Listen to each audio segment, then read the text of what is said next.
C'est là qu'on est entré de plein pied dans le conflit. Après s'être emparé de la Belgique, les Allemands débutent l'invasion programmée de la France. Notre état-major riposte par des offensives monumentales en Alsace et en Lorraine. Je me souviens de ce film.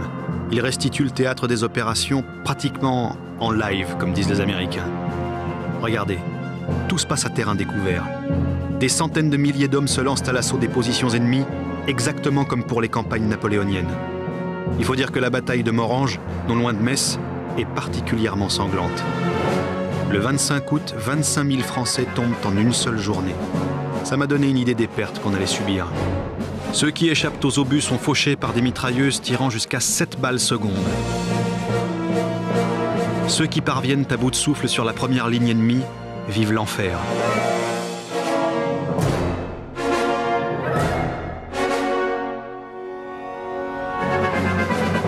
Dans les Ardennes belges, en 10 jours, 150 000 Français sont décimés. Je traduis, 15 000 par jour.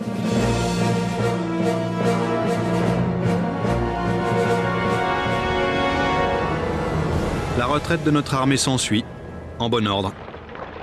Il faut reconnaître qu'en marche arrière, les chefs assurent. Allons, pressons le pas. Dis donc là-bas, ton képi.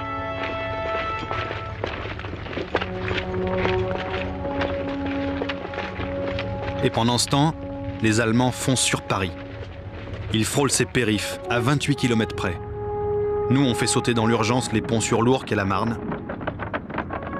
La morale à tirer de ces événements, on la connaît déjà. On va devoir consentir à de nombreux sacrifices.